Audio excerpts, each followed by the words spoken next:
Road मरी पर मौजूद हैं और यहाँ पर बच्चों की छुट्टियों का आखिरी दिन बड़ा अच्छे तरीके से एंजॉय किया जा रहा है। सैकड़ों स्टूडेंट्स और जो यंगस्टर हैं वो खुसूसन यहाँ पे बर्फबारी एंजॉय करने हैं। अभी कुछ दोस्त हमारे साथ हैं, इनसे मिलकर बात करते हैं। अस्सलाम वालेकुम।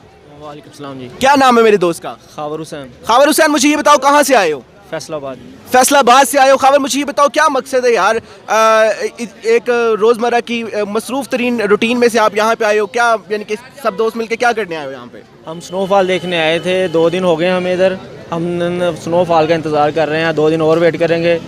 हम सारे कामकाज छोड़ के इसलिए आए हैं कि स्नोफॉल देख सकें। अभी हम अल्लाह से हमारी दुआ है कि स्नोफॉल हो जाए और हम जल्दी वापस चले जाएंगे। ठीक, बिल्कुल नाज़रीन, ये फैसलाबाद से हमारे दोस्त आए हैं और स्नोफॉल का वेट कर रहे हैं और मज़ीद 2 दिन वेट करेंगे ये यहाँ पे कि स्नोफॉलिंग को एंजॉय कर सकें। जी।